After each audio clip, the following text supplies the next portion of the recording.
Adipurusham Tamaham bhajami Govindam Adipurusham Tamaham bhajami Govindam Adipurusham Tamaham bhajami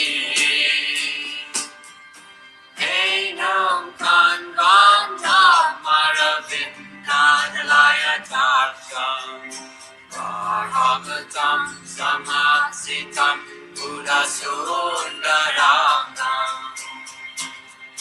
Nandar Nagom Vikamaniya Vishesha Shobha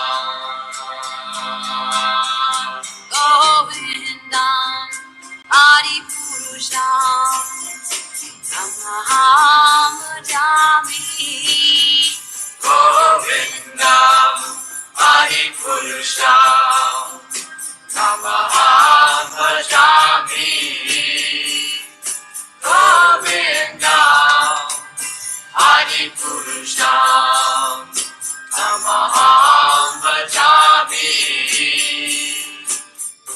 Angani Asa Sakalen Priya Priti Manti Asyanti Vikayanti Tiranganti Ananda Maya Sadhu Jala Vikasya Govindam Adipurusham Tamaham bhajami Govindam Adipurusham Tamaham bhajami Govindam Adipurusham Tamaham bhajami Govindam Adipurusham Tamaham bhajami Govindam Adipurusham Tamaham bhajami Govindam Adipurusham Tamaham bhajami Govindam Adipurusham Tamaham bhajami Govindam Adipurusham Tamaham bhajami Govindam Adipurusham Tamaham bhajami Govindam Adipurusham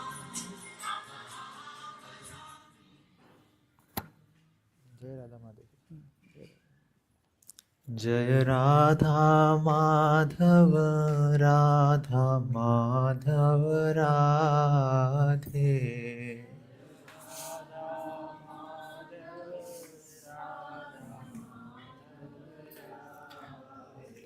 जय राधा माधव राधा माधव श्री राधे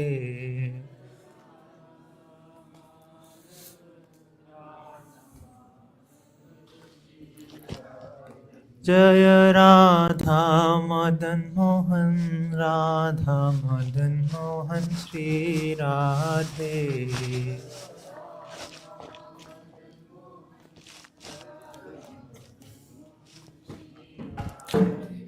जय राधा गोपीनाथ राधा गोपीनाथ श्री राधे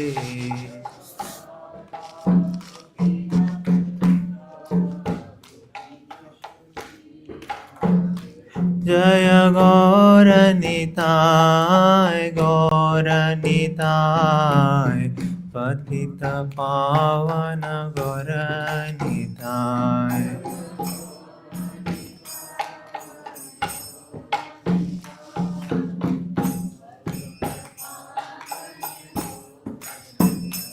जय गौरनिताय गौरनिताय निताय गौर निताय जय गौर निताय।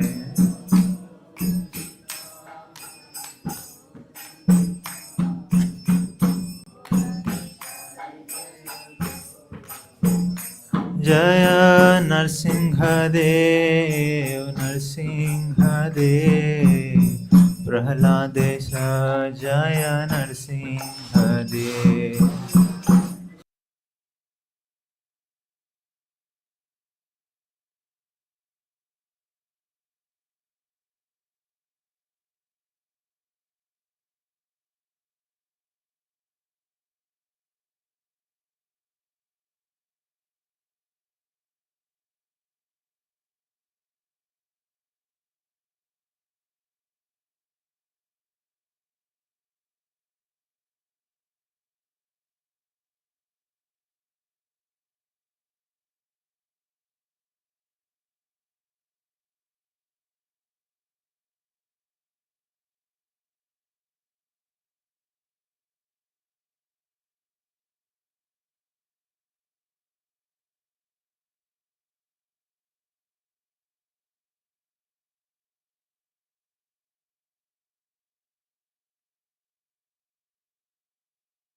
आत्मवाक्य चित्ते ते करिया ऐक्य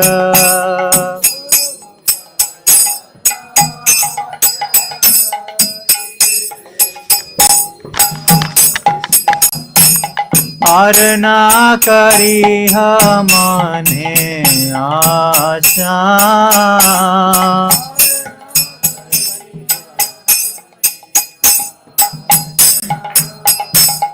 और ना करी हमने आशा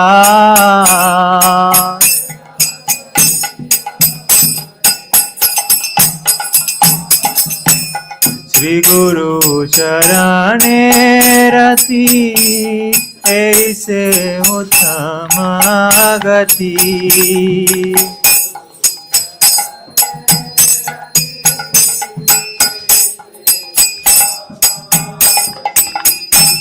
श्री गुरु चरणे रति ऐसे उत्तम गति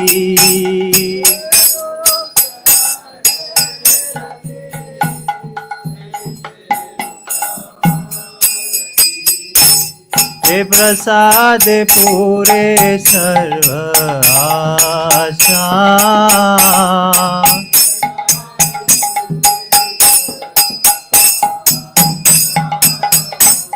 हे प्रसाद पूरे सर्व आशा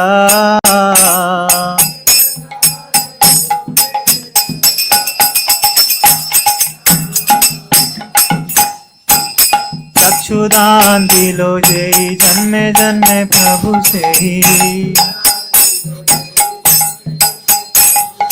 चक्षुदान दिलो जेई जन्मे जन्मे प्रभु से ही दिव्य ज्ञान हृदय प्रकाशिता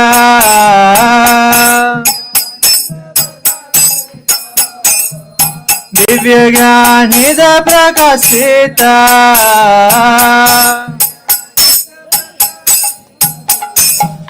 प्रेम भक्तिया होते अविद्या विनाश जते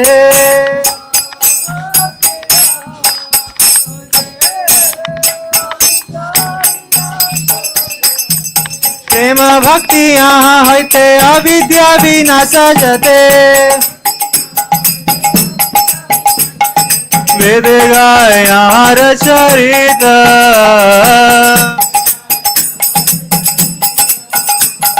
वेद गाय यार चरित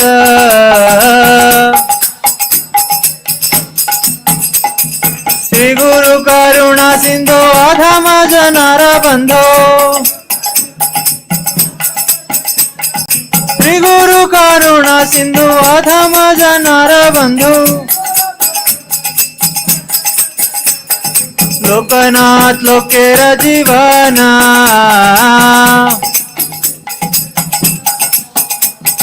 लोकनाथ लोकेर जीवना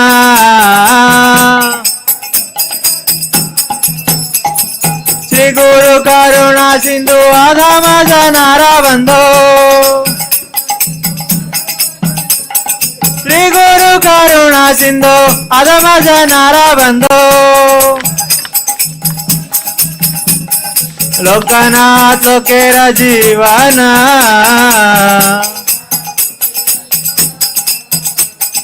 लोकनाथ लोकेर जीवना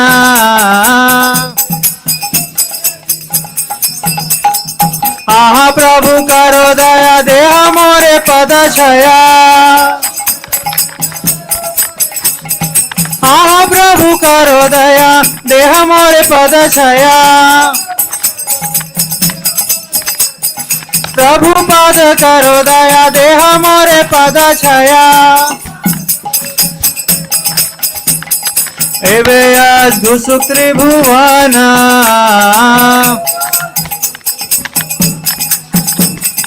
एवे अद्भुत सुख त्रिभुवन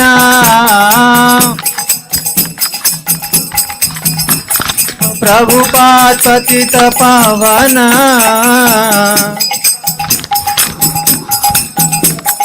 प्रभुपाद पतित पावन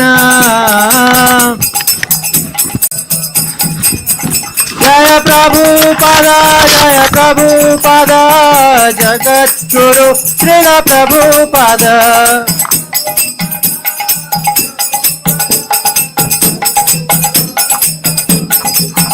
जय जय प्रभुपाद प्रभुपाद प्रभुपाद जय जय प्रभुपाद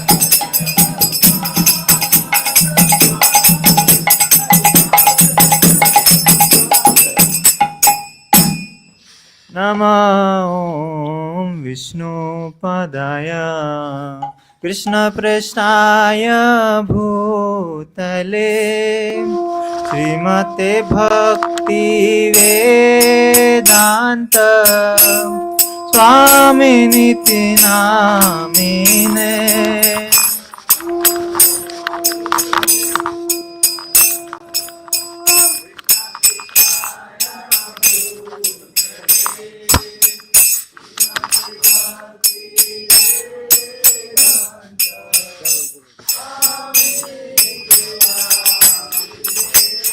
नमस्ते सरस्वती देवे गौरवाणी प्रचारिणे निर्विशेष शून्यवादी पाश्चात्य देशतारिणे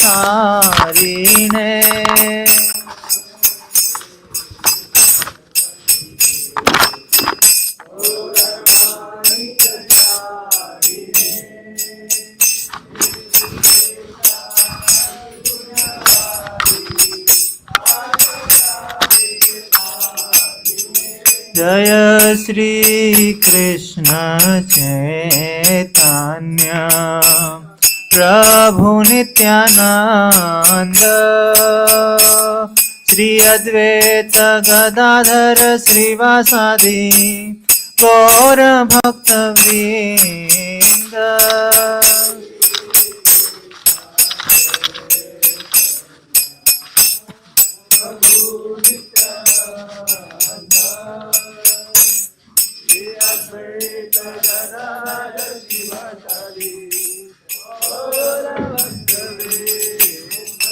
जय श्री कृष्ण चैतन्य प्रभु नित्यानंद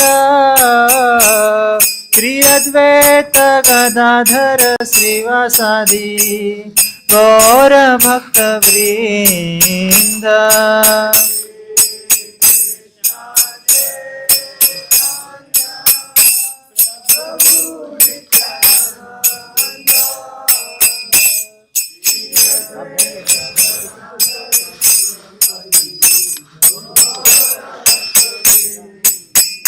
जय श्री कृष्ण चैतन्य प्रभु नित्यानंद श्री अद्वैत गदाधर श्रीवासादि गौर भक्त वृंद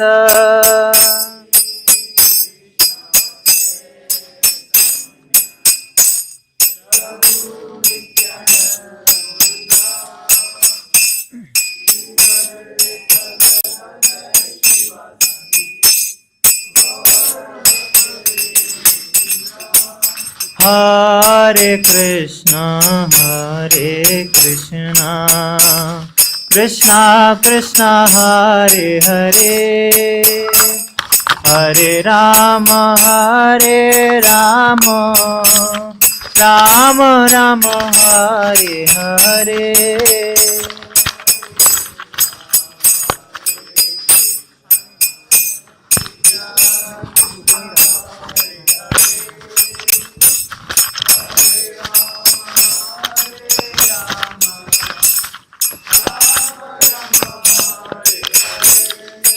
हरे Krishna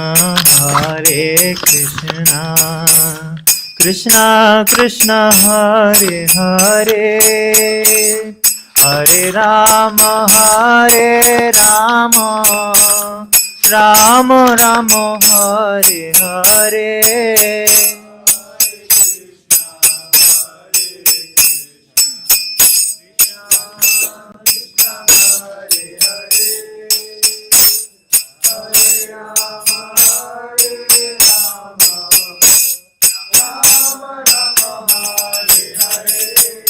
Hare Krishna Krishna Krishna Hare Hare, Hare Ram Ram Ram Hare Hare.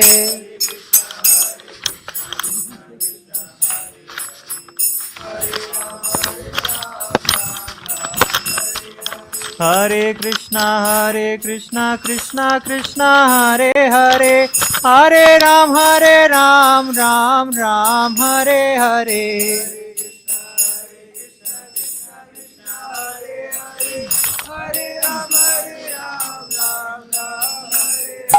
Hare Krishna Krishna Krishna Hare Hare, Hare Ram Ram Ram Hare Hare.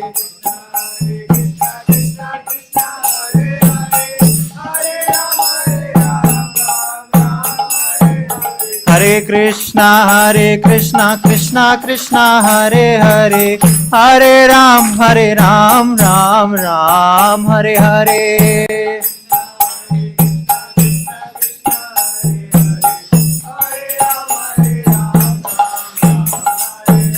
Hare Krishna Krishna Krishna Hare Hare, Hare Ram Ram Ram Hare Hare. Hare Krishna Krishna Krishna Hare Hare, Hare Rama Rama Rama Hare Hare.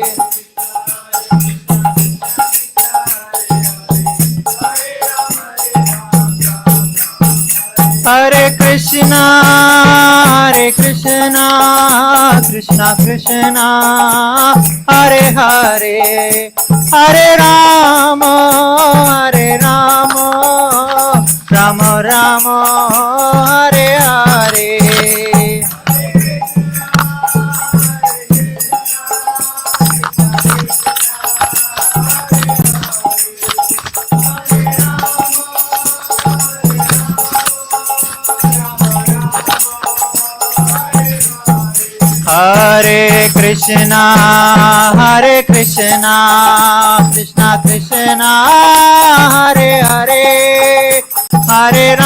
Rama Rama Hare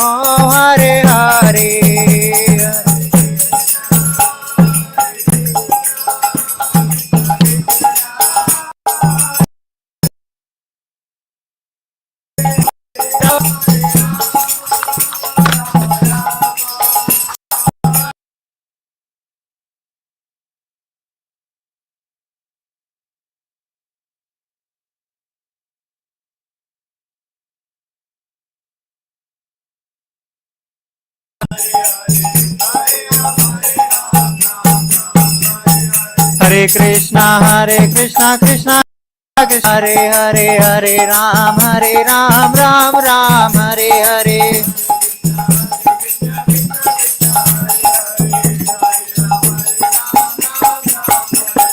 Hare Krishna Krishna Hare Hare, Hare Ram Ram Ram Hare Hare.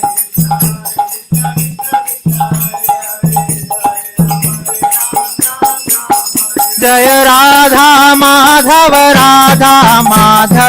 Radhe,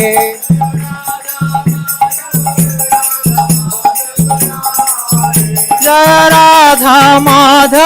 Radha Madhav Shri Radhe.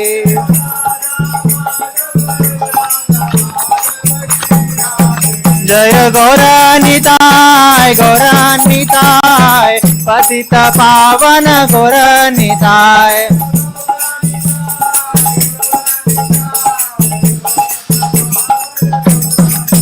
जय नरसिंह देव जय नरसिंह देव, जय नरसिंह देव जय नरसिंह देव। जय प्रहलाद महाराज जय प्रहलाद महाराज। जय जय प्रभुपाद जय जय प्रभुपाद।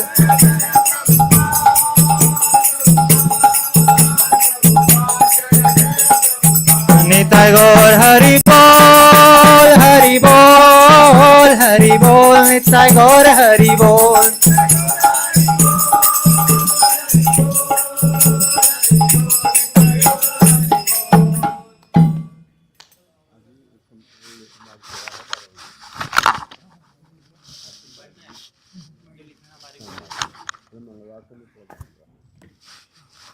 श्री गुरु वंदना हमारे पीछे साथ साथ दोहरा सकते हैं आप।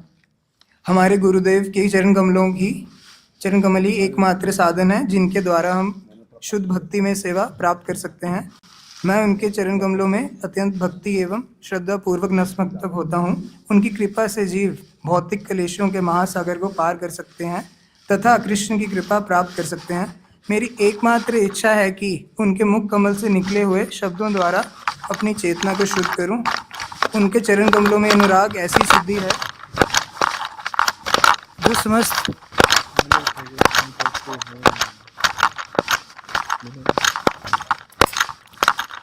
उनके संगम में अनुराग ऐसी सिद्धि है जो समस्त मनोरथों को पूर्ण करते हैं। वे मेरी बंद आँखों को खोलते हैं तथा मेरे हृदय में दिव्य ज्ञान भरते हैं। जन्म जन्मांतरों में वे मेरे प्रभु हैं। वे परमाभक्ति प्रदान करते हैं और अविद्या का नाश करते हैं। वैदिक शास्त्र उनके चरित्र का गान करते हैं। हे गुरुदेव, करुणा सिंधु तथा पतित आत्माओं के मित्र, आप सबके गुरु एवं सभी लोगों के जीवन हैं। हे गुरुदेव, मुझ पर दया कीजिए तथा मुझे अपने चरणों की छाया दीजिए। आपका यश तीनों लोकों में फैला हुआ है। जगत गुरु श्रील प्रभुपाद की।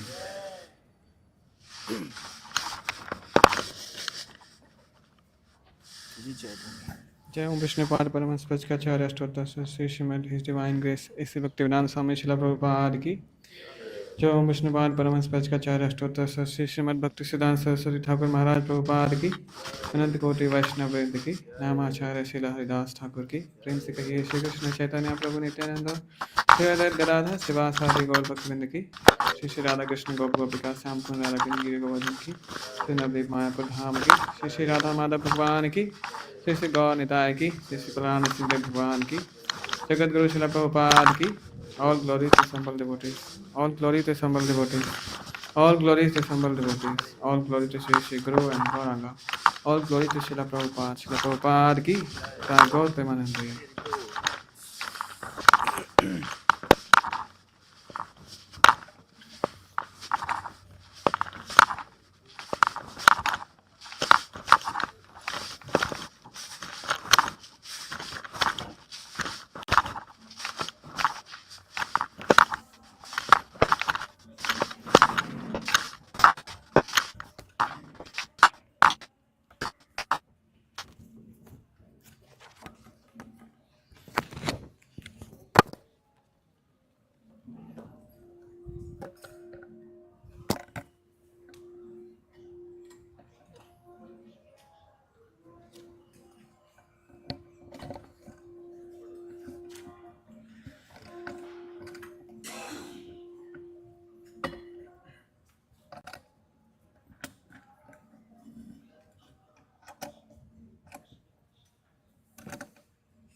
जय राधा माधव कुंज बिहारी।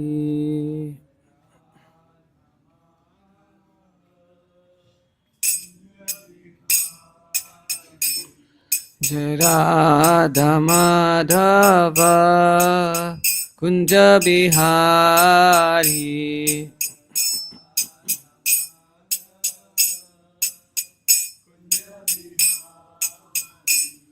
जय गोपी जन वल्लभ गिरिवरधारी।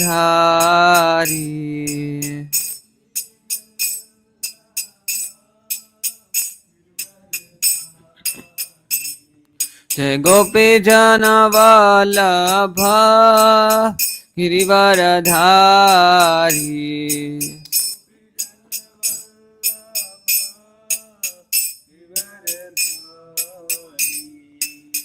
यशोदानंदन ब्रज जन रंजना।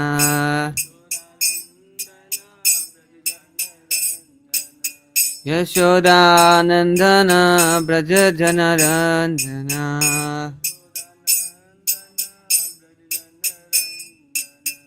यमुना तेरा वनचारी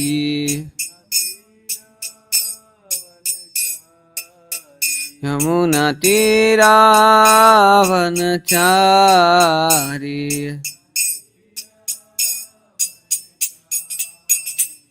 जय राधा माधव कुंज बिहारी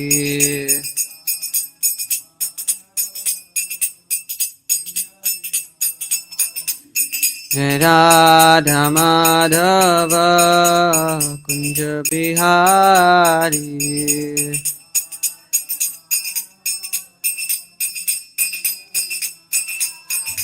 हरे कृष्णा कृष्णा कृष्णा हरे हरे हरे राम राम राम हरे हरे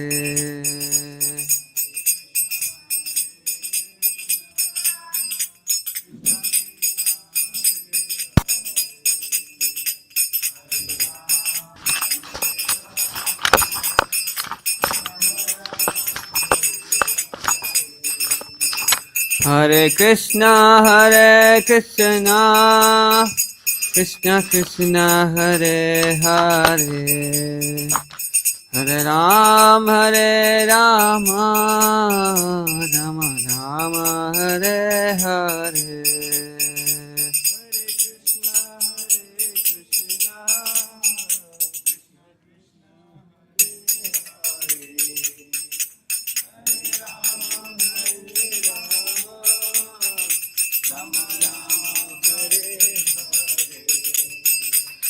जय राधा माधव राधे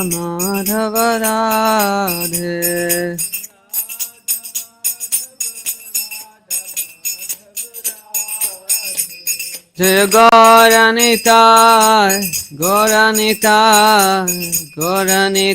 जय गौरनिताय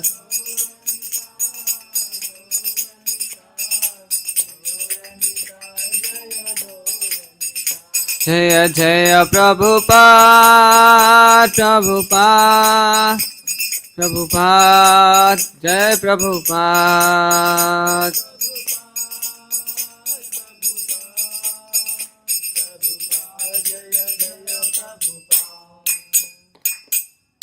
श्री हरिनाम संकीर्तन की श्रील प्रभुपाद की अनंत कोटि वैष्णव वृंद की निताय गौर प्रेमानंदे।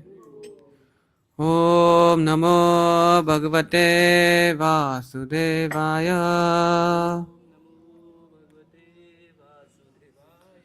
ओम नमो भगवते वासुदेवाय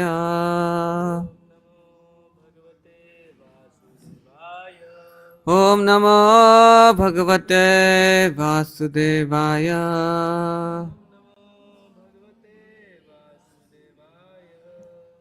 ग्रंथ Shrimad Bhagavatam 6th canto 14th chapter verse number 30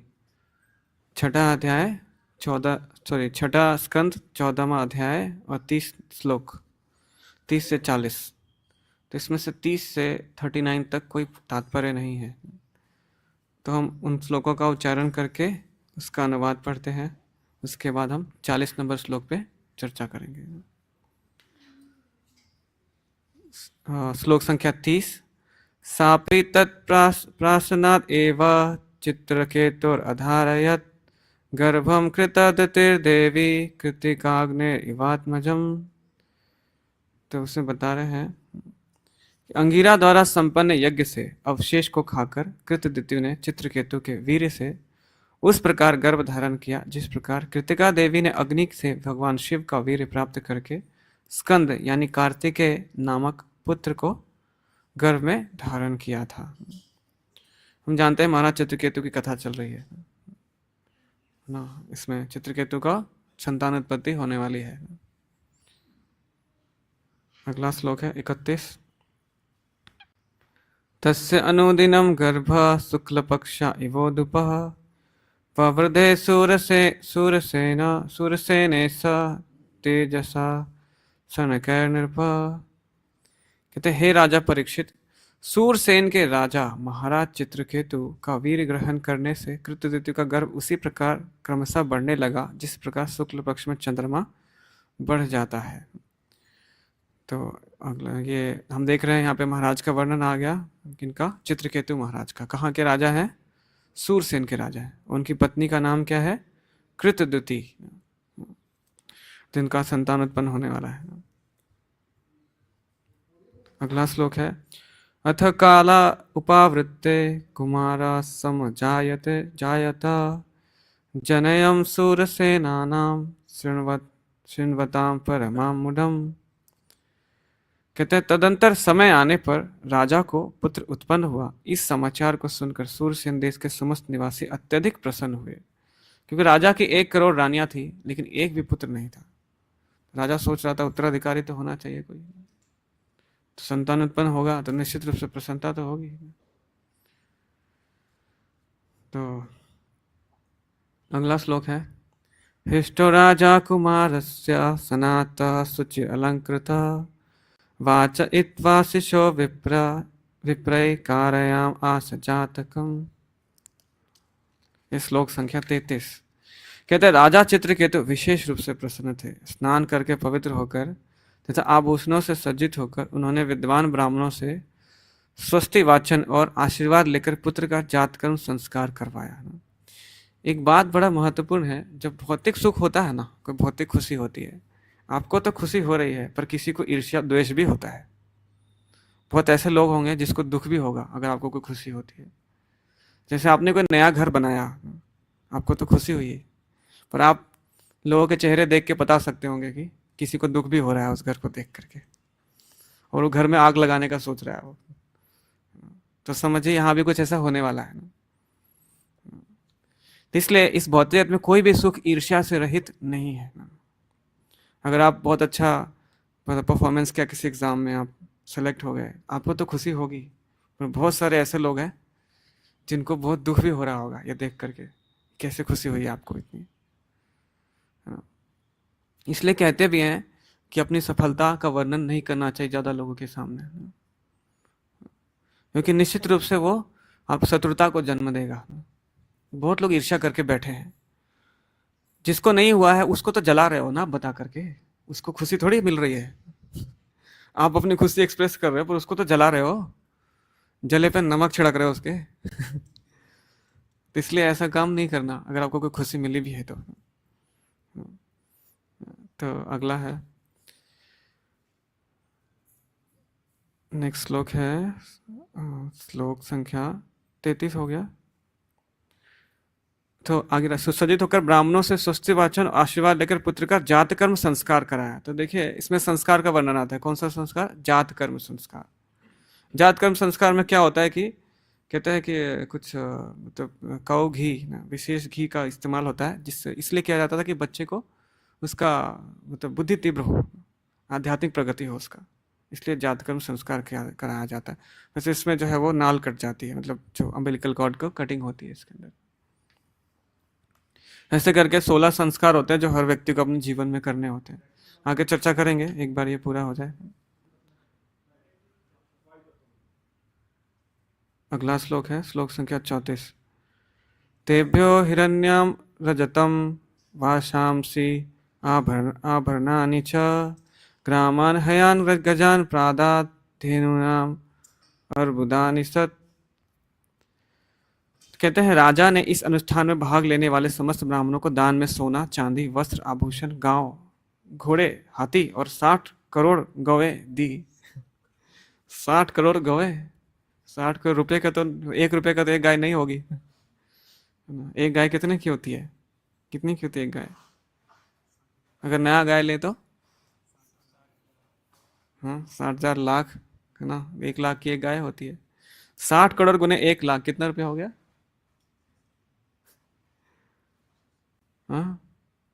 60 crore into 1 lakh कितने रुपए हो गए?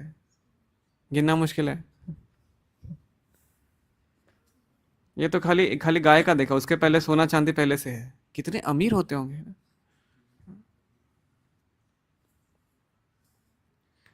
तो प्रभुपाद बताते हैं कि वैदिक समय का अमीरी का कोई तुलना ही नहीं अभी से, कोई कहीं से तुलना नहीं है। हम वैसे ही बहुत पीछे हो चुके हैं। देखा जाए तो कलयुग के लोग सबसे ज्यादा भिखारी हैं इस हिसाब से। फिर वो कैसे कह सकते हैं हमने बहुत एडवांस किया है। आप सच में पढ़ेंगे, अगर हिस्ट्री पढ़ेंगे तो देखेंगे मुगलों ने मतलब इतना इतना सोना अपने परिवार वाले लोग गिफ्ट में देते थे भारत से लूट के।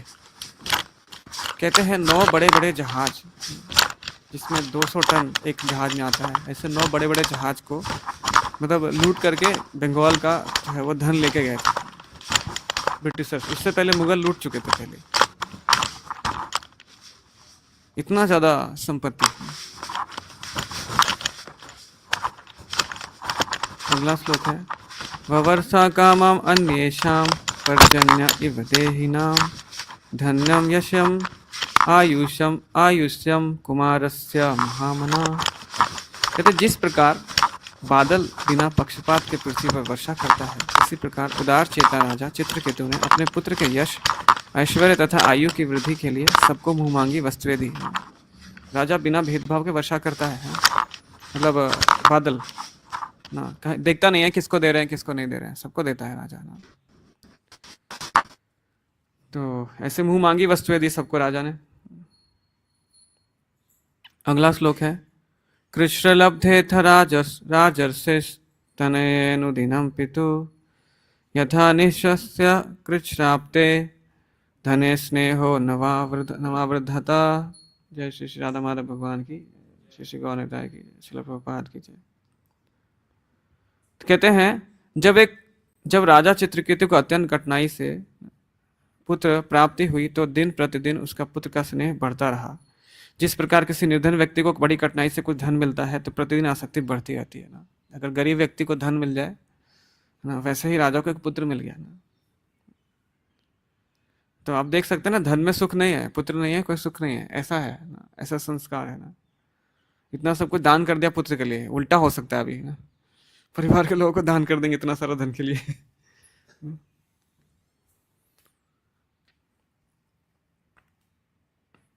तो आप सोच सकते हैं ऐसी जगह प्रॉपर्टी के लिए झगड़ा हो सकता है। अपने बच्चे के लिए इतना कुछ दान कर दिया, कैसे प्रॉपर्टी के लिए झगड़ा करेंगे।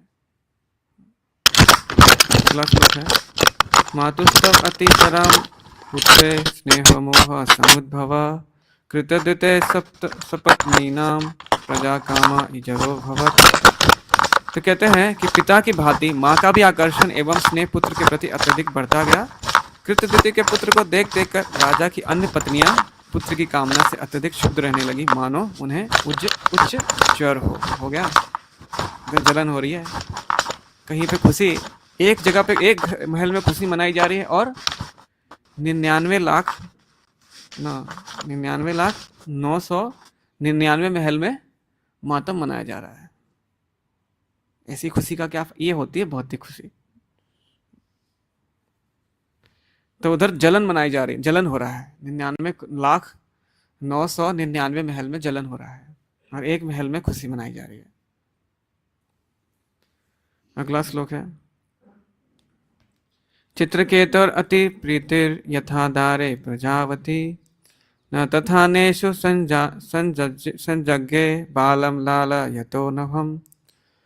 कहते हैं कि ज्यों ज्यों राजा चित्रकेतु अपने पुत्र का बड़ी सावधानी से लालन पालन करने लगे, त्यों त्यों रानी कृतद्युति के प्रति उनका प्रेम प्रगाढ़ होता गया, किंतु पुत्रहीन अन्य रानियों के प्रति उनका प्रेम क्रमशः घटने लगा।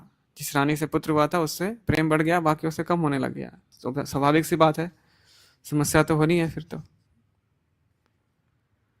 कहते हैं अगला तत्पर्यप्यन आत्मानं ग्रहयन्त्योऽभ्यासूयया आनपत्येन दुखेन राज्ञाश्चानादरेण च। कहते अन्य रानियां निपुति होने के कारण अत्यंत दुखी थी। अपने प्रति राजा की उपेक्षा से वे हाड़वश अपने आप को धिक्कारने और पश्चाताप करने लगी। ये श्लोक है, इसका उच्चारण कर सकते हैं सब लोग। धिग अप्रजाम स्त्रियम पापाम पत्युश्चाग्रः सम्मताम् सुप्रजाभिः सपत्नीभिर्दासीम् इव तिरस्कृताम् दिग् अप्रजां श्रियं पापाम् पत्युश्चाग्रः सम्मताम् सुप्रजाभिः सपत्नीभिर्दासीम् इव तिरस्कृताम्। कोई रिसाइट कर सकते हैं? दिग् प्रजां स्त्रिय पापां दिग् प्रजां श्रियं पापाम् पत्युश्चाग्रः सम्मतां पत्युश्चाग्रः सुप्रजाभिः दासीमेव तिरस्कृताम्। माता में से कोई एक? दिग् प्रजां श्रियं पापाम् पत्युश्चाग्रः सम्मताम् सुप्रजाभिः सपत्नीभिर्दासीमेव तिरस्कृताम्। धन्यवाद। इसका शब्दार्थ पढ़ते हैं। दिक् धिक्कार है, अप्रजाम पुत्रहीना, स्त्रियम स्त्री को, पापाम पाप कर्मों से पूर्ण, पत्यु पति के द्वारा, च भी, अगृह सम्मताम जिसका घर में अनादर हो, अनादरित, सुप्रजा भी पुत्रवती, सपत्नी भी सौतों के द्वारा, दासीम दासी नौकरानी, इवा के समान, तिरस्कृताम तिरस्कृत अनादरित। जिस पत्नी के पुत्र नहीं होते वह घर में अपने पति द्वारा उपेक्षित रहती है और सौतों द्वारा दासी के समान अपमानित होती है। निश्चय ही ऐसी स्त्री अपने पापी जीवन के कारण सब प्रकार के से धिक्कारी जाती है। जैसा कि चाणक्य पंडित ने कहा है, माता यस्य गृहे नास्ति भार्या च प्रियवादिनी अरण्यम तेन गंतव्यम यथारण्यम तथा यथा गृहम। जिस मनुष्य के घर में माता ना हो और जिसकी पत्नी मृदुभाषी ना हो, उसे चाहिए कि वह जंगल में चला जाए। ऐसे मनुष्य के लिए घर में रहना तथा जंगल में रहना समान है। इस प्रकार जिस स्त्री को पुत्र ना हो और जो अपने पति द्वारा उपेक्षित हो तथा जिसकी सौते उसके साथ नौकरानी जैसा बर्ताव करके उसकी अपेक्षा करती हो, उसके लिए घर में रहने की अपेक्षा जंगल में रहना ज़्यादा श्रेयस्कर है। ओम अज्ञानातिमिरान्धस्य ज्ञानाञ्जनशलाकया चक्षुरुन्मीलितं येन तस्मै श्रीगुरवे नमः। श्रीचैतन्यमनोभीष्टं स्थापितं येन भूतले स्वयं रूपा कदा मह्यं ददाति स्वपदान्तिकं।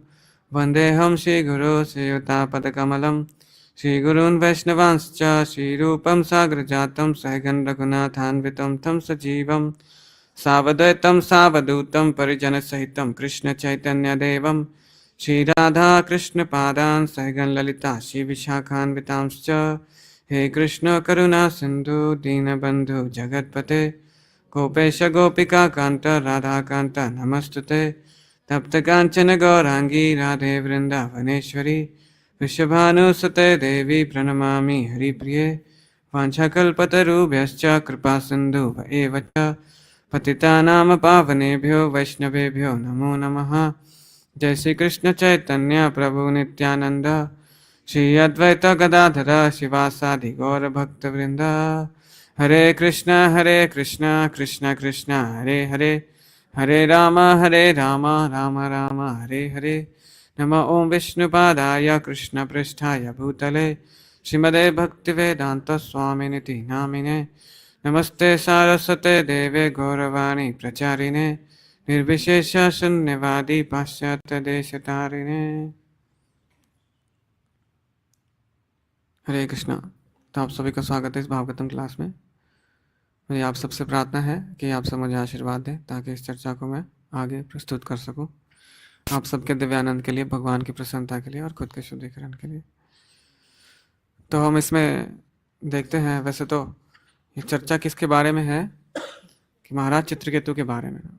उनको कहा गया था कि आपको कोई पुत्र नहीं, संतान सुख नहीं लिखा है। उन्होंने फिर भी कहा नहीं मुझे पुत्र चाहिए। तो देखिए, कई बार हमारे जीवन में भी कोई कमी रह जाती है ना, तो उसको पूरा करने के लिए हम बहुत कोशिश करते हैं। किसी का पुत्र नहीं है, किसी का विवाह नहीं हो रहा है, किसी का नौकरी नहीं लग रहा है, किसी का घर नहीं बन रहा है, तो उसके लिए बहुत कोशिश करते हैं ना कोशिश, है ना। सफ़ेद जादू, काला जादू, पीला जादू, नीला जादू सब कर देते हैं, चाहे जैसे भी काम हो जाए ना, है ना। और बोल भी देते हैं कि मजबूरी में तो कुछ भी कर चलता है ना। तो लेकिन अभी उससे होता क्या है, क्या उसका रिपरकशन निकल के आता है ना। जो सुख आपके किस्मत में नहीं है वो आपको नहीं मिलेगा। कितना बुरा लगता है सुन के ना, बुरा लगता है ना। किसी के पास एक हाथ नहीं है, वो कुछ भी कोशिश कर ले वो हाथ मिलेगा उसको, कम से कम इस बर्थ में तो नहीं मिलेगा। नकली लगा ले, कुछ कर ले, रहेगा तो नकली ना, असली तो नहीं होगा वो। रादर उसको रखने में बहुत कष्ट भी होता है ना, उस हाथ को रखने में। किसी का पैर नहीं है, किसी की आंखें नहीं है, तो आ सकता है क्या? नहीं आ सकता ना। तो जो परफेक्ट बनने का, जो मेटरली परफेक्ट बनने का जो दौड़ है ना, ये भौतिक तरीके से संपन्न बनने का, ये बहुत ही फ्रस्ट्रेटिंग है अपने आप में। कोई व्यक्ति सोचता है हम बहुत धनवान बनेंगे, सबके पास गाड़ी है, मेरे पास भी होनी चाहिए। तो क्या है ये? दुख का कारण बनता है। हर व्यक्ति धनवान बने जरूरी है क्या? जरूरी है क्या?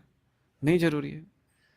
एग्जाम्पल भी दे बैठते हैं, देखो वो रिक्शा चलाता था पहले, अभी देखो आज इतना बड़ा कंपनी खड़ा कर दिया है। उल्टा भी देखो, पहले इतना बड़ा घर था, आज रिक्शा चला रहा है। ऐसा भी एक उदाहरण भी तो है। या फिर बहुत अमीर घर के लोग हैं और कुछ नहीं करते हैं, सब लुटा रहे हैं। तो हर तरह के सुख की कामना करना ये बुद्धिमानी नहीं है। क्योंकि बुद्धिमान व्यक्ति सोचता है ना कि देखिए, जो सुख इस 14 प्लैनेट में मिलता है ना, ऊपर से नीचे तक, वो सुख आपके पूर्व जन्म के कर्म के हिसाब से निर्धारित है। वो सुख भी मिलेगा और वो दुख भी मिलेगा आपको, निर्धारित है।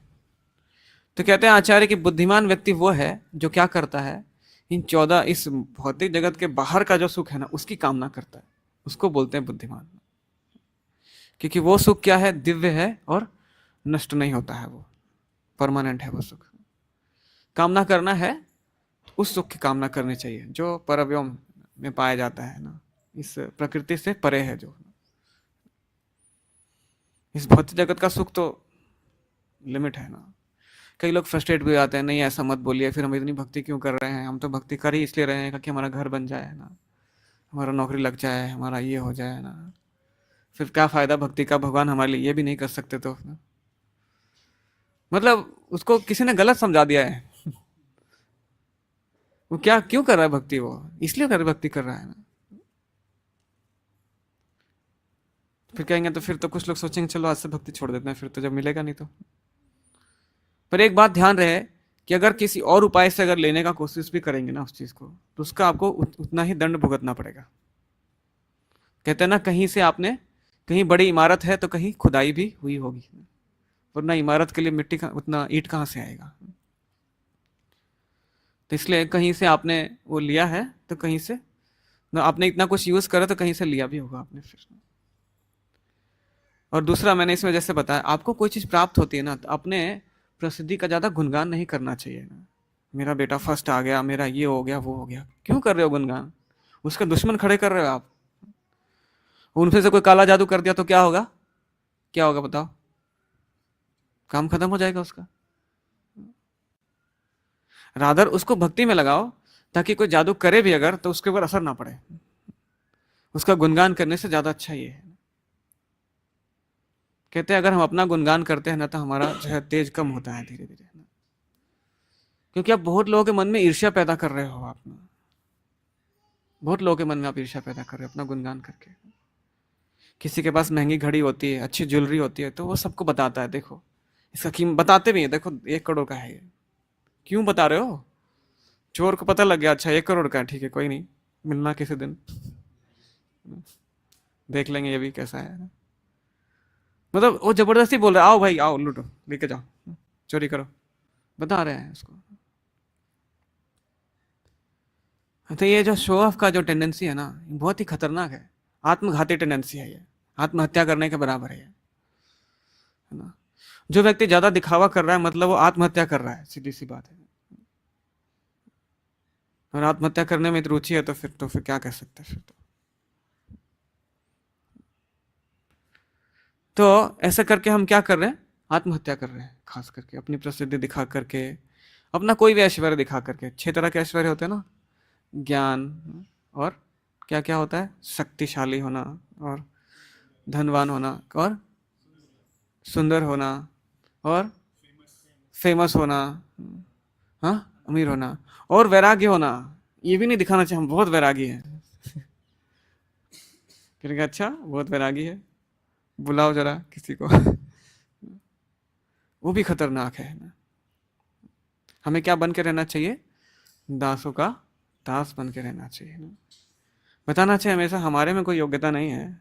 महाप्रभु क्या कहते हैं जब उनसे सारे सन्यासी मिलते हैं ना, महाप्रभु से कहते हैं कि आप यहाँ पे क्यों बैठे हो जहाँ पे सब लोग हाथ धोते हैं, आओ हमारे साथ बैठो, वेद पढ़ो।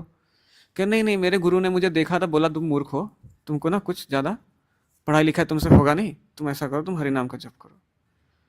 स्वयं भगवान ऐसा बोल रहे हैं कि मैं मूर्ख हूँ, बताओ। जब भगवान खुद को मूर्ख बोल सकते हो तो हमारा क्या हैसियत है? मूर्ख से ऊंचा कोई शब्द तो हमें बोलना ही नहीं चाहिए। मूर्ख से नीचा कोई शब्द है तो वो यूज करना चाहिए खुद के लिए, है ना। जैसे देखते हैं ना, भरत महाराज इसके परफेक्ट एग्जाम्पल है।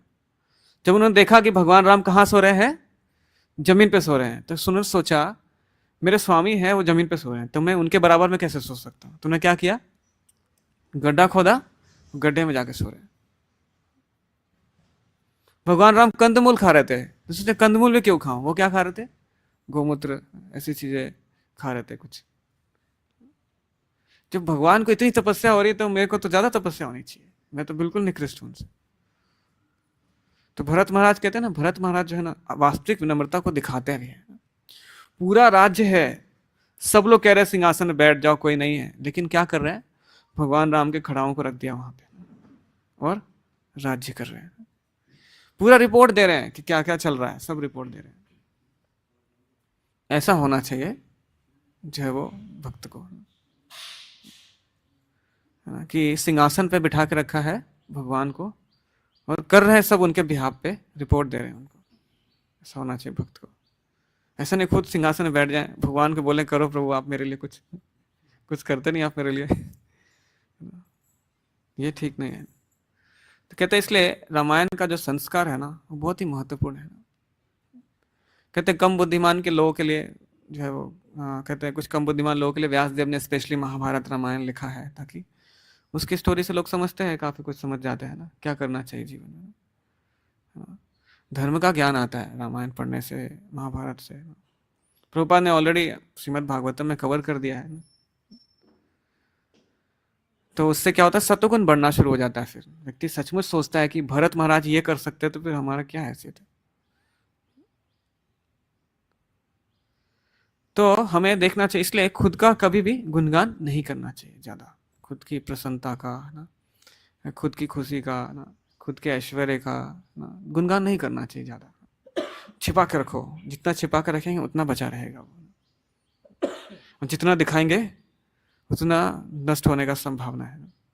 कहते भी है ज्यादा शक्ति ज्यादा दुश्मन खड़े करती है। दुश्मनी लेके जीना है तो फिर सिक्योरिटी गार्ड रखना भी सीखना पड़ेगा आपको। तो इसमें हम देखते हैं आगे वर्णन आता है कि जो उन्होंने जात कर्म संस्कार किया ना, करवाया पुत्र का ना, तो ऐसे बहुत तरह के संस्कार होते हैं ना। कहते हैं जन्मना जायते शूद्र संस्कारात् भवेत् द्विजा। जन्म से हर कोई शूद्र है, संस्कार से द्विज बनते हैं। तो कहते हैं 16 तरह के संस्कार होते हैं जो कि करने होते हैं मनुष्य को अपने जीवन में ना। गर्भधारण संस्कार से शुरू करते हुए, उसके बाद नाम जात कर्म संस्कार, नामकरण संस्कार, विद्यारंभ संस्कार, उपनयन संस्कार, है ना, लास्ट में अंत्येष्टि संस्कार, विवाह संस्कार भी आता है बहुत प्रोमिनेंट ना। तो ऐसे बहुत सारे संस्कार है ना। तो संस्कार करने की जरूरत किसको पड़ती है, क्यों पड़ती है? ऐसा बताते हैं छोटा बच्चा जब तो करता नहीं है ना, इसलिए उसके लिए संस्कार करना पड़ता है, नामकरण संस्कार। छोटा बच्चा हरिनाम का जब तो करता नहीं है, 6 महीने में नामकरण संस्कार किया जाता है उस वक्त। सॉरी, अन्नप्राशन 6 महीने किया जाता है, नामकरण तो तुरंत ही कर दिया जाता है उसका, महीने भर के अंदर ही कर दिया जाता है। तो बच्चा तो हरिनाम का जब करता नहीं है, क्या करे उसके लिए? फिर कुछ संस्कार करना पड़ेगा उसके लिए। वैसे शिला प्रभुपाद ने ज़्यादा संस्कार पे जोर नहीं दिया, उन्होंने सिर्फ 2-3 संस्कार बोला है कि ये कर सकते हैं, क्योंकि ज़्यादा संस्कार करने का ना तो समय है, ना तो इतना शुद्धि है, ना तो ऐसा वातावरण है अभी का। 2-3 संस्कार प्रभुपाद ने बोला है करने के लिए, ज़्यादा प्रभुपाद रिकमेंड नहीं करते। लेकिन संस्कार का जो क्रक्स एसेंस क्या है, एक्चुअल में संस्कार को मतलब फ्रूटफुल बनाने के लिए 4 चीज़ें करना जरूरी है उसके अंदर। सबसे पहले क्या होना चाहिए? श्रवण उसके अंदर। तो उसके अंदर भक्तों को बुला करके आज भागवतम पे चर्चा होना चाहिए ना, श्रवण होना चाहिए, ठीक है। दूसरा, और भी बहुत भक्तों को बुला, भक्तों का संग होना चाहिए उसमें। कई भक्तों को हम गिफ्ट दे रहे हैं, उनसे हम आदान एक्सचेंजेस कर रहे हैं, मिल रहे हैं भक्तों से, भक्तों को बुला रहे हैं ताकि वो आशीर्वाद दे सकें उसको, जो भी नया बच्चा है, जो भी संस्कार का जो भी चीज़ है ना। तो भक्तों का संग, पहला था श्रवण, दूसरा भक्तों का संग, तीसरा क्या? कीर्तन, खूब कीर्तन होना चाहिए उस वक्त। चौथा है प्रसाद वितरण, और एक और 5वां भी है ना, गिफ्ट। जैसे इसमें लिखा है ना, सभी ब्राह्मणों को गिफ्ट देना। तो ये 5 चीज के बिना कोई भी संस्कार पूरा नहीं होता ना। ये 5 चीजें जरूर उसमें होनी चाहिए। क्या क्या होना चाहिए? श्रवण, कीर्तनम, भक्तों का संग और प्रसाद वितरण सबको खुल के, और लास्ट में गिफ्ट। गिफ्ट भी देना है सबको। राजा ने क्या क्या गिफ्ट दिया है? 60 करोड़ गाय दिया है ना। कुछ तो गिफ्ट सबको देना है ना, जो संस्कार में आपने जिनको बुलाया है भक्तों, खाली हाथ थोड़ी भेजेंगे। तो कहते इसके बिना कोई भी संस्कार पूरा नहीं होता है, कोई मतलब नहीं संस्कार का। तो अगर आप ये 4 चीज कर देते हो तो संस्कार अलग से करने की जरूरत नहीं, हो जाएगा, इससे भी काम चल जाएगा। ये काफी है, इतना है ना, सब कुछ है, ये एसेंस यही है। क्योंकि बाकी यज्ञ वगैरह होता है जो भी है, ठीक है, पर एसेंस ही है। जैसे कोई भक्त घर बनाते हैं नया, तो क्या करते हैं? वो भक्तों को बुलाते हैं, वहाँ पे कीर्तन कराते हैं, वहाँ पे कथा करवाते हैं, भक्त तो आते, भक्तों का संग खूब मिलता है, प्रसाद बनाते हैं, वितरण करते हैं और सबको गिफ्ट देते हैं, ठीक है। इतना काफ़ी है करना, इन शॉर्ट। इससे बच्चों को बहुत ब्लेसिंग मिल जाएगी, या फिर जो भी नए विवाह जिनका हो रहा है उनको भी बहुत ब्लेसिंग मिल जाएगी इससे। तो ये है संस्कार ना। दूसरा कहते हैं संस्कार जो करवाता है जो ब्राह्मण ना, उसके ऊपर भी बड़ी जिम्मेदारी होती है ना। अगर संस्कार जिसने करवाया है ना, तो जो यजमान है, जो जिसके लिए वो संस्कार कर रहा है, अगर वो उचित नियम का पालन नहीं करता है तो ब्राह्मण के लिए खतरा है ना। ब्राह्मण को उसके कर्म लेने पड़ते हैं। कहते हैं आए दिन लोग विवाह संस्कार करते हैं, अगर विवाह टूट गया तो इसका जो है वो कर्म किसको जाएगा? जो पुरोहित है उसको भी जाएगा, जिसने विवाह करवाया है। इसलिए बहुत सोच समझ के वो निर्णय लिया जाना चाहिए, ये नहीं कि हिट एंड ट्रायल है, करके देख लेते हैं विवाह ना। क्योंकि इसका जो है जिम्मेदारी उस पुरोहित के ऊपर जाता है ना, काफी हद तक उसके ऊपर जाता है वो। क्योंकि वो कुछ संकल्प, क्योंकि संस्कार का मतलब है संकल्प दिलाया जाता है उसके अंदर। अगर संकल्प का पालन नहीं होगा तो संस्कार फेल हो जाएगा, और उसका जिम्मेदारी है उसके ऊपर जो करवा रहा है। कई बार कहते हैं ना, कई बार लोग कह भी देते हैं, कोई बात नहीं आप थोड़ा एक्स्ट्रा पैसा ले लो, कर दो। एक्स्ट्रा पैसा से क्या हो जाएगा? बहुत बुरी हालत होगी उसकी, पता है आपको। लेकिन ये जो 5 चीजें ये करेंगे, इसमें कोई दिक्कत नहीं है ना। ये 5 चीज करेंगे, कुछ हो भी गया तो भी क्या होगा, वो इन 5 चीज का असर पड़ेगा ना, बचे रहेगा व्यक्ति ना। तो इसलिए इसमें मेन में कमिटमेंट का महत्व है संस्कार में। क्योंकि संस्कार का मतलब अब आप कमिटमेंट ले चुके हो, ये ऐसे होना चाहिए, ऐसे करना है ना। ये कोई शो ऑफ करने की चीज नहीं है ना संस्कार। ये मटेरियल वर्ल्ड भगवान ने हमारे शो ऑफ करने के लिए नहीं बनाया है, मौज मस्ती से रहने के लिए नहीं बनाया है। आगे वो भी आएगा। तो हम देखते हैं कि पुत्र प्राप्ति से स्नेह बढ़ गया, राजा बहुत खुश हुआ। इतना मुश्किल से पुत्र मिला था, ऑब्वियसली है, गरीब व्यक्ति को धन मिलता है तो बहुत खुश हो जाता है ना। राजा बहुत खुश हो गया। कभी भी कोई सुख मिले तो ज़्यादा खुश नहीं होना चाहिए उससे, क्योंकि यह संसार हमारे मौज मस्ती के लिए नहीं बनाया गया है ना। ये मौज मस्ती की जगह नहीं है संसार हमारे लिए, है ना। खबरदार अगर ऐसा आप सोचते हो तो है ना। आपके ऊपर सीसीटीवी कैमरा है, हर तरफ लगा हुआ है, दिख रहा है ना आपको। सीसीटीवी कैमरा क्या है? भगवान कहते हैं सूर्य चंद्रमा मेरे साक्षी हैं, 10 दिशाएं साक्षी हैं। खास करके मनुष्य योनि में स्पेशल कैमरे की निगरानी में। तो ये संसार हमारे मौज मस्ती के लिए नहीं बना है ना, लेकिन ऐसा नहीं कि एंजॉय करने की फ्रीडम नहीं है ना, लेकिन उसके लिए बना नहीं है। ऐसा नहीं कि हमें जो है वो यहाँ पे मतलब कैद में रखने के लिए बनाया गया है, ऐसी बात नहीं है। लेकिन ये मौज मस्ती के लिए संसार नहीं बना है। जितना भी कोशिश करेंगे मुसीबत बढ़ेगी आपकी। अब कोई कहेगा नहीं मेरी तो मुसीबत नहीं बढ़, आपका कर्मफल अच्छा होगा इसलिए आपको मुसीबत अभी फील नहीं हो रही है। लेकिन जैसे कर्मफल को खर्च करोगे, छिन्ने पुण्यम मृत्युलोकम विसंति, जैसे पुण्य नष्ट होगा दोबारा तब आपको दिखाई देगा क्या हो रहा है आपके साथ। पुण्य कब नष्ट होगा पता तो है नहीं ना, मोबाइल की बैटरी तो है नहीं दिखाई देगा कि चार्जिंग खत्म हो रही है। अगर ऐसा चार्जिंग पता लगे सबको मेरा पुण्य खत्म होने वाला तब तो क्या ही बात हो फिर तो, है ना। कई बार सिग्नल आता है पुण्य खत्म होने का, जैसे कुछ लोग होते हैं जिनको खाने की बहुत बुरी आदत होती है, खूब खाते हैं, मतलब बेतहासा खाते हैं, मतलब तो खाते जा रहे हैं तो काफी टाइम तक उनको कोई दिक्कत नहीं आती है। लेकिन फिर ज्यादा जब हो जाता है ना तो फिर सिग्नल आना शुरू होता है, कभी मतलब वॉमिटिंग जैसा लग रहा है या फिर कुछ पेट खराब होने लग रहा है, तो समझ जाना चाहिए पुण्य कर्म अब खत्म हो रहा है, रुक जाओ अब थोड़ा, आप धीरे धीरे चलो आप थोड़ा। देखिए जब एक एज आती है ना, बुढ़ापा जब आता है तो अपने आप ही पुण्य तो खाने का जो है वो अगर आदत नहीं गई तो कष्ट होगा। इसलिए संसार मौज मस्ती के लिए नहीं बनाया। अब पुत्र क्यों चाहते थे? पुत्र आएगा तो आगे संसार वृद्धि होगा, अगर आगे जो है वंश चलाएगा ये ना, राज्य को किसको, इतना बड़ा राज्य है किसको दूंगा मैं ना, पुत्र चलाएगा राज्य को ना, उत्तराधिकारी मिल गया मुझे है ना। लेकिन किया क्या इस चक्कर में उसने? एक पत्नी को तो खुश कर दिया और बाकी 99,999 पत्नी को नाराज कर दिया। सोचिए एक हीरो और इतने विलन, क्या होगा ना? कैसे बचेंगे? वो भी एक ही घर के अंदर है, ऐसा नहीं कोई पहरेदार रोक सकता है उन लोगों को आने से। आगे जो होगा वो दिखेगा आपको, वो तो वो तो बाद की क्लास में आएगा अपने आप ही। तो इसलिए इस संसार का कोई भी सुख ना द्वेष से मुक्त नहीं है। तो कहते हैं एक भक्तों को ना अननेसेसरी दूसरों का द्वेष नहीं बढ़ाना चाहिए। खुद की अमीरी दिखा करके, खुद की शान दिखा करके क्यों आप लोगों का द्वेष बढ़ा रहे हैं? ऐसे ही लोग द्वेष करके आए हैं यहाँ पे और द्वेष बढ़ा रहे हैं उनका, है ना। तो अननेसेसरी किसी का द्वेष नहीं बढ़ाना चाहिए दिखा करके, स्पेशली ना कुछ अपना दिखावा, ऐश्वर्य का दिखावा करके। वो आपके लिए भी खतरा है और उसके लिए भी खतरा है। वो तो द्वेष बढ़ा रहा है और आपके लिए खतरा क्या है? आप कभी भी नुकसान हो सकता है आपका। एक कौवे का स्टोरी आता है। एक बार कौवा जो आकाश में उड़ रहा था, उसके पीछे बहुत सारे कौवे पड़ गए, उसको चोंच मार रहे थे। वो सोच रहा क्या कर दिया मैंने यार, ऐसा क्या हो गया, सब मेरे पीछे पड़े सबके सब। तो फिर उसके बस ऐसे आनंद फाना में क्या हुआ, उसके मुंह में कुछ था मांस का टुकड़ा, नीचे गिर गया।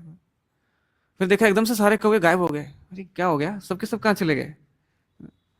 तो उसको पता चला अच्छा ये मांस का टुकड़ा मुंह में था, इसलिए इतने सारे दुश्मन बने हुए थे मेरे। तो जब तक आपके पास ऐश्वर्य है तब तक दोस्त दुश्मन बने रहेंगे। जैसे वो कहा न तो दोस्त न दुश्मन, जीरो, वैराग्य। कोई पूछेगा भी नहीं। भिखारी को कोई पूछता है सड़क पे? भिखारी को कोई नहीं पूछता है। अब देखिए भिखारी ज्यादा तेज है, वो अब उसको है, आजकल के भिखारी तो अमीर होते हैं, दिखाते नहीं है खुद को।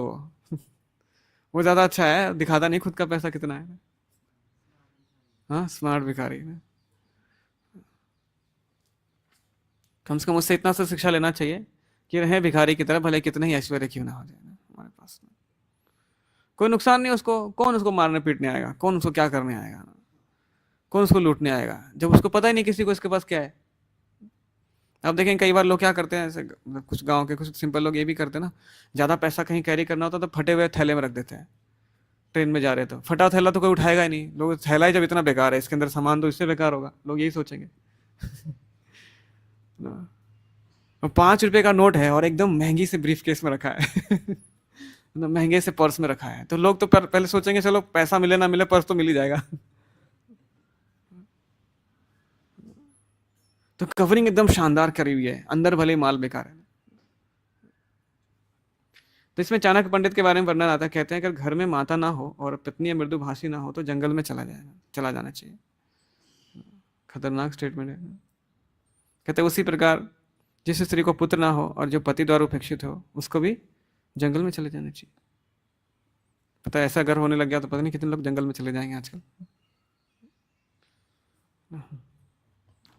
तो कहते हैं जंगल में लोग जाते तो नहीं, पर शहर में जंगल के जैसा रहने लग जाता है ना। हाँ, क्योंकि हम जो है ना, कृष्ण हमें बहुत प्रेम करते हैं ना, और हम प्रेम की तलाश में भटकते हैं। यहाँ पे माता बहुत प्रेम करती है, बाद में पत्नी का प्रेम मिलता है, दोनों में से कोई नहीं मिलेगा तो कहाँ जाएगा व्यक्ति? फिर जंगली की तरह, आवारा की तरह घूमेगा इधर से उधर। और होता भी ऐसा है, सेम स्त्री के साथ भी है।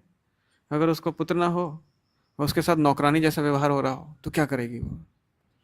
इधर उधर कहीं भी जाएगी जहाँ उसको इंपॉर्टेंस मिल जाए, जहाँ थोड़ा वैल्यू मिल जाए उधर जाएगी अपने आप ही। और ऐसे लोगों की बहुत ही, मतलब दोनों तरह के लोगों की कोई कमी नहीं है। प्रेम मिलेगा कहाँ से? प्रेम आता कहाँ से है? प्रेम तो कृष्ण से आता है। कृष्ण से कनेक्शन है ही नहीं तो प्रेम कैसे मिलेगा? है ना। तो इसलिए हम देखते हैं इसमें ऐसा आए दिन होता रहता है। लोग फिर कुछ लोग ऐसे करके, कुछ लोगों में ऐसा वैराग्य भी आता है ना कि घर में कोई है नहीं तो इसलिए वैराग्य आ गया ऐसा।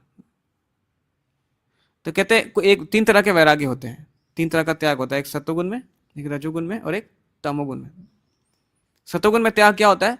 सोच समझ करके, स्पेशली जो है वो भगवान की सेवा के लिए अगर किसी ने त्याग किया है तो उसको पूरा ज्ञान में रह करके, तो उसको कहते हैं सत्वगुण त्याग। भगवद गीता के 18वें अध्याय में आता है। लेकिन अगर कोई सिर्फ इसलिए त्याग किया कि बहुत दुख है तो कैसा त्याग होता है? रजोगुणी त्याग। दुख दूर होगा तो उसका त्याग भी खत्म हो सकता है फिर से। चलो त्याग तो किया ना, लेकिन सबसे बेकार त्याग कौन सा है? तमोगुणी त्याग। वो अच्छी चीजों का त्याग कर देता है, बुरी चीजों को स्वीकार कर लेता है। यह है तमोगुणी त्याग ना। जैसे हम देखते हैं अमेरिका में कुछ लोग हिप्पी बन गए ना, उन्होंने क्या किया? अच्छे घर वर त्याग दिया। और जय श्री श्री राधा माधव भगवान की, श्री श्री गौर निताय की, श्रील प्रभुपाद की जय। तो अब अभी इसमें सवाल ये है, अगर देखें तो, कि इसमें कुछ समझने की बात है ना। निश्चित रूप से जिसको प्रेम नहीं मिलेगा घर में ना, वो कहीं ना कहीं तो जाएगा ना, उसके लिए कहीं ना कहीं तो जाएगा वो, है ना। और वो अंधेरे में कहीं भी जा सकता है, उसके साथ हो सकता है मतलब कहीं पे ना कुएं से निकल करके खाई में गिर सकता है जाके। घर को तो बोलते हैं अंधेरा कुआं, अंधकूप, ठीक है। तो अंधेरे कुएं से तो निकल गया वो, तो कहीं पे गहरी खाई भी हो सकती है, उसमें भी जाके गिर सकता है वो फिर। तो इसमें जंगल में जाने का मतलब क्या है? अगर प्रभुपाद बोलते हैं अभी का वन क्या है? वृंदावन। कहने का मतलब उसको भगवान की शरण में चले जाना चाहिए, है ना। कहते हैं भगवान गीता में क्या कहते हैं? यस्याम अनुग्रहामि हरिष्ये तद धनम सने। जिसपे मैं बहुत कृपा करता हूँ उसका सब ले लेता हूँ ताकि वो मुझे समर्पित हो जाए। हम देखते हैं आचार्य भी ऐसे एग्जाम्पल से दिखाते हैं। ध्रुव महाराज को देखते हैं। ध्रुव महाराज को जो है क्या हुआ? उनको पिता ने उतार दिया गोद से ना, प्रेम नहीं कर रहे थे पिता, उनको गुस्सा आ गया तो चले गए जंगल छोड़ करके। चले गए कि भगवान को प्राप्त करने, जंगल में रहने के लिए नहीं गए थे, भगवान को प्राप्त करने चले गए। श्रील प्रभुपाद को भी देखते हैं, देखा घर में पत्नी सपोर्ट ही नहीं कर रही है जप करने, उसमें प्रचार करने में। तो प्रभुपाद गए तो सही, लेकिन कहाँ गए? अपने गुरु की शरण में, उनके गुरु का आदेश पूरा करने के लिए गए। तो लक्ष्य लेके निकलना चाहिए उस वक्त। क्या लक्ष्य लेके निकलना चाहिए? कि एक ही लक्ष्य है, भगवान की सेवा करना। हाँ, क्योंकि ये सतयुग का समय है। सतयुग में लोग वन में जाते हैं, सतयुग के लोग बहुत सतोगुनी हुआ करते थे, तो वन में जाते थे तो उनको दिव्य ज्ञान होना शुरू हो जाता था धीरे धीरे ना, कितने पवित्र होते थे ना। लेकिन ऐसा करना अभी नकल मानना संभव नहीं है। तो अगर आपको कहीं से प्रेम नहीं मिल रहा तो मत सोचो ज़्यादा, ये मत सोचो किसी को ढूंढेंगे कोई मिलेगा जो प्रेम। इसका मतलब आपकी किस्मत में प्रेम नहीं लिखा है। ये बात को स्वीकार करना बहुत मुश्किल है। इसका मतलब है आपकी किस्मत में प्रेम नहीं लिखा है, ऐसा भी हो सकता है। इसका मतलब हो सकता है कुछ लोग कहेंगे नहीं पूछे, अगर 10 साल के बाद लिखा हो सकता है लिखा हो, 10 साल के बाद पता नहीं, पर अभी के हिसाब से तो यही दिख रहा है ना, अगर लिखा होगा तो मिल जाएगा, क्यों सोच रहे हो 10 साल के बाद का? तब तक क्या करोगे? तब तक क्या करोगे आप फिर? तो तब तक कृष्ण प्रेम के लिए प्रयास करना चाहिए ना। जिस पर्पस के लिए ह्यूमन बॉडी मिला है वो पर्पस तो फुलफिल करो, बाकी चीज जो मिलना होगा मिल जाएगा ना। इसलिए कहते हैं बुद्धिमान व्यक्ति क्या करता है, ऐसे सुख के लिए कोशिश करता है जो इस 14 प्लैनेटरी सिस्टम का, इस भौतिक जगत का जो नहीं है। ब्रह्मलोक से पाताल लोक में जो सुख नहीं पाया जाता है उसकी कामना करनी चाहिए, और वो क्या है? कृष्ण प्रेम है। और कृष्ण किसी को प्रेम करते हैं उसका जाति बुद्धि देख के नहीं करते हैं ना, क्योंकि हर कोई भगवान का अंश है ना। जितना ये सोचना चाहिए, जितना प्रेम कृष्ण करते हैं आपसे उतना कोई आपसे नहीं कर सकता है ना। तो इसलिए उस प्रेम, ऐसा भगवान से प्रार्थना करना चाहिए कि उस प्रेम को आप महसूस कर पाओ, उस प्रेम को आप महसूस कर पाओ, ताकि जो है वो आपको किसी और प्रेम के लिए भटकने की जरूरत ना पड़े। ये प्रयास करना चाहिए। तो भगवान इसके लिए कहते हैं कि जो तुमको बहुत प्रिय है ना उसको मेरी सेवा में लगा दो, उस चीज को, वस्तु, व्यक्ति जो भी है ना। जैसे किसी को अपनी गाड़ी बहुत प्रिय है तो गाड़ी को भगवान की सेवा में लगा दो। किसी को अपनी पढ़ाई बहुत प्रिय है, अपनी डिग्री बहुत प्रिय है तो अपनी डिग्री को भगवान की सेवा में लगा दो। किसी को रिसर्च करना बहुत प्रिय है तो रिसर्च करके प्रभुपाद बोलते हैं आप ये साबित करो कि कैसे कृष्ण परम भगवान है, उसको भगवान की सेवा में लगा दो। किसी को श्रृंगार बहुत प्रिय है तो भगवान का श्रृंगार करो, तो आप इसको भगवान की सेवा में लगा दो। मतलब जो चीज आपको प्रिय है, कोई ना कोई चीज या कोई ना कोई कार्य तो आपको प्रिय जरूर होगा, उसको भगवान की सेवा में लगा दो, है ना। लेकिन अगेन ये उम्मीद कभी मत करिए कि संसार का हर तरह का सुख आपको मिलेगा, ये उम्मीद मत करिए। कृष्ण प्रेम अगर प्राप्त करेंगे तो हो सकता उस सुख की कामना ही नहीं रहेगी आपको, आपको संतुष्ट हो जाएंगे। जैसे ध्रुव महाराज अपने उदाहरण में दिखता भी है, जब उनको स्वयं भगवान का दर्शन हुआ तो उन्होंने क्या कहा कि मैं कांच के टूटे हुए मतलब टुकड़े जो है वो मांग रहा था, मुझे तो बेशकीमती हीरा मिल गया है, बेशकीमती रत्न मिल गया है ना। तो निश्चित से बात है, कृष्ण जितना हमसे प्रेम करते हैं उतना कोई नहीं कर सकता है। अगर आप किसी से प्रेम की उम्मीद करते हैं ना और आपको लगता है कि वो नहीं कर रहा है, ऐसा उतना ध्यान नहीं दे रहा, जैसे माता भी कई बच्चों से बोलती देखती है कि ये बच्चा हमारे ऊपर ध्यान देता नहीं, हमने इतना इसको पाल पोस के बड़ा किया, बात ही नहीं करता। आप सोचो यही कृष्ण को भी लगता है। कृष्ण भी सोचते हैं कि इसको मैंने क्या नहीं दिया है, इसको शरीर दिया है, हवा पानी सब दे दिया है, इस मेरी तरफ देखता ही नहीं है। आपको ये सोचना चाहिए कृष्ण भी आपके बारे में वही सोच रहे हैं जो आप अपने बच्चे के बारे में सोच रहे हो, या आप अपने प्रिय के बारे में सोच रहे हो। कृष्ण भी यही सोच रहे हैं आपके बारे में। देख लो मेरी तरफ, मैं तुम्हारे साथ ही खड़ा हूं। उपनिषद में आता है ना, 2 पक्षी एक ही पेड़ पे बैठे हुए हैं, एक है कौन? हम यानी जीवात्मा, दूसरा पक्षी कौन है? स्वयं भगवान। तो एक पक्षी जो है वो क्या कर रहा है, अलग अलग फल खाने में लगा हुआ है पेड़ का, सोच रहा है इससे खुश हो जाएंगे, उससे खुश हो जाएंगे, उससे खुश हो जाएंगे। पीछे जो रसों के आगार भगवान खड़े हैं, मतलब एक बार मेरी तरफ देख लो, मेरी बात सुन लो, फिर देखो क्या होता है। हाँ, कहते हैं भगवान से जो भी आप मांगेंगे भगवान आपको जरूर देंगे, जो भी आध्यात्मिक चीज मांगेंगे भगवान देंगे आपको। भगवान से बोलिए मुझे आध्यात्मिक सुख चाहिए, तो सचमुच दे देंगे आपको आध्यात्मिक सुख। और आध्यात्मिक सुख अगर मिलेगा तो कोई भी सुख उसके सामने फीका लगेगा आपको। ये आध्यात्मिक सुख का विशेषता है ना। तो जैसे बहुत सारे लोग वृंदावन जाते होंगे ना, मायापुर वृंदावन जाते होंगे, तो लोगों का अनुभव भी होगा जब वृंदावन जाते हैं तो वृंदावन का वातावरण ही कुछ अलग है।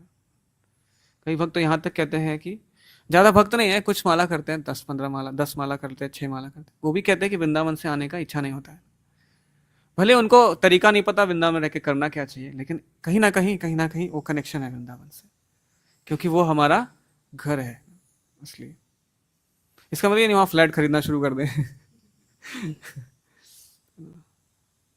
वृंदावन क्योंकि हमारा घर है, सचमुच घर है। अगर जाएंगे तो महसूस होगा। बहुत चीज दिखता है वृंदावन में, चलो इतना धूल उड़ रही है ना, पानी ढंग से पीने को नहीं मिला, पर फिर भी वृंदावन जब लोग जाते हैं तो वहां से आने का नहीं सोचते। कुछ लोग कहते हैं बस एक बार गए तो बस गए, अब तो नहीं आना है। तो घर है हमारा ना, दिखता है घर है हमारा वो, तो इसलिए उस घर में जाने का सोचना है। ये घर में तो कुछ नहीं मिलेगा, ये ससुराल है ये ससुराल है, भौतिक जगत हमारा। ससुराल में हर चीज पे नजर रखी जाती है, कितना खा रहा है, कितना खा रही है, कितना कुक बना रही है, सब नजर रखा जाता है ना। और यहाँ दामाद बना के नहीं लाया गया है कि आपको पलकों पे बिठाया जाएगा ना, ऐसा नहीं है ना। हिसाब वसूला जाता है हर चीज का, ठीक है। तो वन में चले जाने का मतलब है वृंदावन चले जाओ, ज्यादा दिक्कत, चले जाओ वृंदावन। वृंदावन चेतना में चले जाओ, प्रभुपाद के मंदिर वृंदावन है, तो भक्त लोग मंदिर भी आते हैं। तो कई भक्त जो है वो देखते जब आते हैं यहाँ पे, तो मतलब उनका मन होता है भगवान के सामने सुना जाए। बहुत सारे लोगों का एक्सपीरियंस है।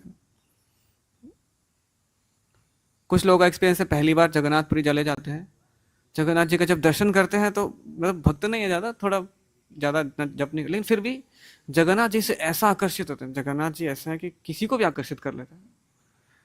अब क्या आएगा, दर्शन ही बहुत कम समय के लिए होता है, आपको कोई धक्का मार के आगे कर देगा, पीछे कर देगा, लेकिन वो एक पल का दर्शन ऐसा होता है जगन्नाथ जी का, सचमुच बहुत विशेष दर्शन है।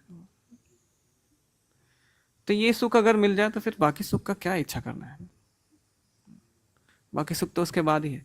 एक बात का ध्यान रखिए कि आपको रसगुल्ला मीठा तभी लग रहा है जब आपके जीभ में स्वाद है। अगर कोरोना हो जाए तो पता लग जाएगा कि रसगुल्ला क्या होता है और खिचड़ी क्या होती है और करेला क्या होता है, पता लग चुका है कई लोगों को। तो वैसे ही हम इस भौतिक चीजों को एंजॉय तब कर पा रहे हैं जब हमारे अंदर चेतना है। चेतना यानी कि चेतना क्या होती है, आत्मा का ही चेतना सिम्टम है। जिसकी आत्मा जितनी प्रबल होती है उसकी चेतना भी उतनी प्रबल होती है। तो अगर आध्यात्मिक रूप से अगर शक्तिशाली है तो आपकी चेतना उतनी विकसित होगी, तो ही आप ज्यादा आनंद ले सकते हैं। भक्त लोग इसलिए क्या होता है जो है वो बड़े सिंपल प्रसाद से भी बड़े खुश हो जाते हैं, क्योंकि चेतना इतनी बढ़ चुकी है ना उनकी। और जो दुष्ट जो भक्त नहीं होते हैं उनको महंगी से महंगी शराब भी पिला दो ना। एक बार कोई कह रहा था ये शराब 1 करोड़ की है क्या होगा उसमें ऐसा विशेष तरह का 1 करोड़ की शराब। तो कहते हैं मतलब उससे भी संतुष्ट नहीं हो रहे हैं वो, क्योंकि उनकी चेतना जो है वो बहुत ही तमोगुण में है। चेतना उनकी विकसित बिल्कुल भी नहीं है। सचमुच एंजॉय करना है आपको ना, तो भी चेतना बढ़ाओ आप ना। अगर एंजॉय करना भी हो, चेतना बढ़ाने का तरीका क्या है, अपनी आध्यात्मिक शक्ति बढ़ाओ, अपनी आत्मा को ज़्यादा शक्तिशाली बनाओ। आत्मा को शक्तिशाली बनाओगे आपकी चेतना बहुत बढ़ जाएगी ना। जब चेतना बढ़ जाएगी ना, गिफ्ट में आपको कोई पेपर भी देगा आपको बहुत खुशी होगी, वरना एरोप्लेन भी दे देगा ना तो उसमें भी आपको खुशी नहीं होगी। तो अपनी चेतना बढ़ाओ आप ना, ये बहुत इंपॉर्टेंट है। अगर चेतना बढ़ेगी ना तो आपको पता लगेगा ये भौतिक जगत है तो सही देखने में, लेकिन ये है तो आध्यात्मिक जगत का हिस्सा। इसमें आध्यात्मिक तत्व क्या है यहाँ पे जिससे मैं अपना संबंध बना सकता हूँ, क्योंकि हम तो आध्यात्मिक है ना। हमारा संबंध किससे है, आध्यात्मिक चीजों से। तो इस भौतिक जगत में आध्यात्मिक तत्व को देख पाएंगे हम अगर चेतना को विस्तृत करेंगे। तो उसको परम हंस कहा जाता है, हंस कहा जाता है ना। जैसे हंस पानी और दूध के मिश्रण में जो दूध का तत्व वो देख लेता है, उसको निकाल लेता है। तो वैसे ही जो विकसित चेतना वाले भक्त होते हैं ना, वो क्या करते हैं, इस भौतिक जगत में भी आध्यात्मिक तत्व को देख लेते हैं और उससे अपना संबंध बना लेते हैं, परिवार बना लेते हैं अपना। फिर हो गया परिवार, संबंध बन गया तो फिर अपने आप ही प्रेम का आदान प्रदान शुरू हो जाता है उसे आध्यात्मिक तत्व के द्वारा। और कहते हैं ना गोलोक धाम में तो क्या है, हर चीज चिन्मय है, चाहे वो फूल हो, चाहे वो ज्वेलरी हो, चाहे वो मतलब मिट्टी हो, चाहे फल हो, कुछ भी हो, हर चीज चिन्मय है। तो आप देखते हैं ना जो भगवान के सामने से भगवान के चरणों में चढ़ा हुआ कुछ हमारे पास जब आता है, कोई फल या पुष्प, कैसा महसूस होता है? क्योंकि वो भगवान की चिन्मय शक्ति से वो क्या है, अब आवेशित हो चुका है। भक्त लोग बिल्कुल एकदम लालायित हो जाते थे अगर अंदर से कुछ आता है ना। गलती से पुजारी ने कुछ अगर बाहर फेंक दिया तो ऐसा लगता है कि बस, क्योंकि वो चिन्मय है अब भगवान के स्पर्श से। कहते हैं वैसे तो लोहा दिखने में लोहा है, लेकिन अगर आग में डाल दे तो वो भी क्या हो जाएगा? लोहा भी आग बन जाएगा, लाल हो जाएगा बिल्कुल आग से। अब उसको किसी चीज को टच करोगे तो वहां भी आग लग जाएगी, वो भी जल जाएगा। तो वैसे ही भगवान के चरणों में चढ़ा हुआ पुष्प और फल, ये सब क्या है? वही आध्यात्मिक तत्व है। लेने जा रहे बहुत लोग। तो हमें आध्यात्मिक तत्व को देखना चाहिए, और आप आध्यात्मिक तत्व खुद बना सकते हैं। कैसे बना सकते हैं? जैसे आचार्यों ने बताया है ना, भगवान गीता में कहते हैं, पत्रम पुष्पम फलम त्वयम यो मे भक्त्या प्रयच्छति तदहम भक्ति उपहृतम अस्नामि प्रेतात्मना। सिर्फ इतनी सी बात है ना, भगवान अगर स्वीकार कर ले तो वो तत्व क्या होगा? आध्यात्मिक बन जाएगा। भगवान कब स्वीकार करते हैं? जब प्रेम से दिया हो। और क्या दिया हो? पत्र, पुष्प, फूल और जल स्वीकार कर लेते हैं। तो कोशिश करके देखो, घर में आपके ना कोई पत्ता तोड़ो, भगवान के चरणों में चढ़ा के देखो। गीता में लिखा है तो श्लोक है, सही है, चढ़ा के देखो। वो पत्ता वैसे आपको बहुत बेकार लग रहा होगा, लेकिन आप भगवान के चरणों में चढ़ाएंगे या भगवान को उससे सजाएंगे तो ग्लोरियस हो जाता है अपने आप।